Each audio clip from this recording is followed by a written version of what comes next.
Hi, Intro to Communications. My name is Julie Sloma, and today we're going to be talking about physics.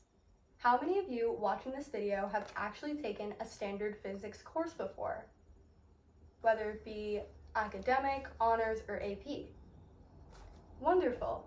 Well, most people know that physics is all about the study of how things work. And when people think of physics, they think of math and formulas and calculations.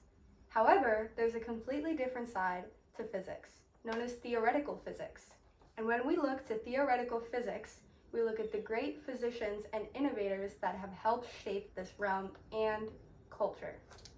Today, in my informational speech, I will be defining, demonstrating, and analyzing the basics of Einstein's theory of general relativity to convey his importance of his work to the study of space, time, and gravity. To start us off, in 1905, Albert Einstein was a very renowned scientist in the world of math and physics. One of his first discoveries was known as the theory of spatial relativity. According to the article published by Space.com and written by Nola Taylor Tillman, this theory argued that space and time were connected. This was wonderful in his work, and it was groundbreaking in the world of physics at that time. However, Albert Einstein noticed that something was off. There was a flaw in his work. He had space, he had time, but one thing was missing. Can anyone guess what that one thing is? That one thing is gravity.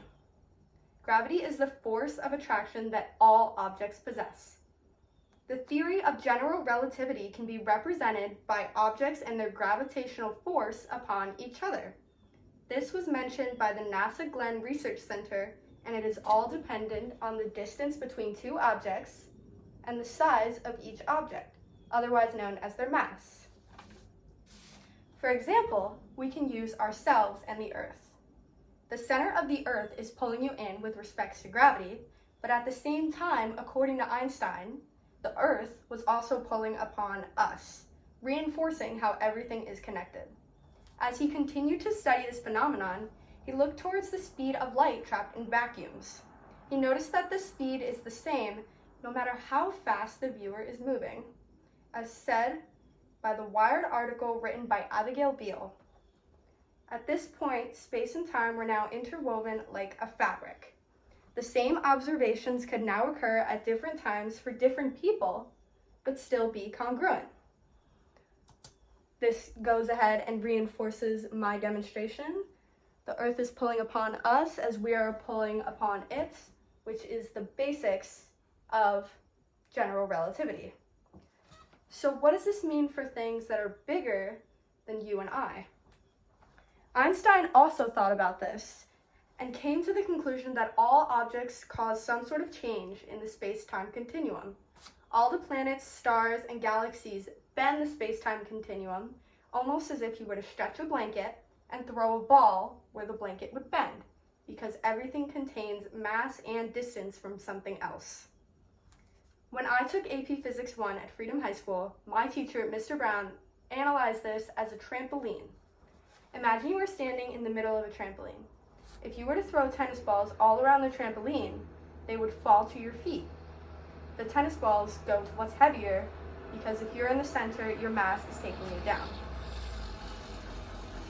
This represents black holes as myself, and the trampoline represents space and time.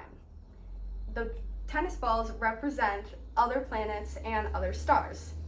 Black holes are so powerful that their disruption in the space-time fabric is greater than most planets, causing them to sink and eventually be swallowed. According to NASA, the gravity of a black hole contains so much mass and size that light cannot even escape if it is swallowed by this black hole. So it proves that black holes contain the most mass and are greater in the scale of general relativity and therefore possess more mass in the bend of the space-time continuum.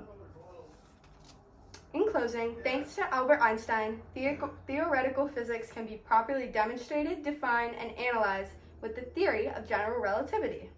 Not only does it convey the importance of gravity in our space and time, but it sets present physicists up for the challenges they will face in the future. Thank you so much for watching.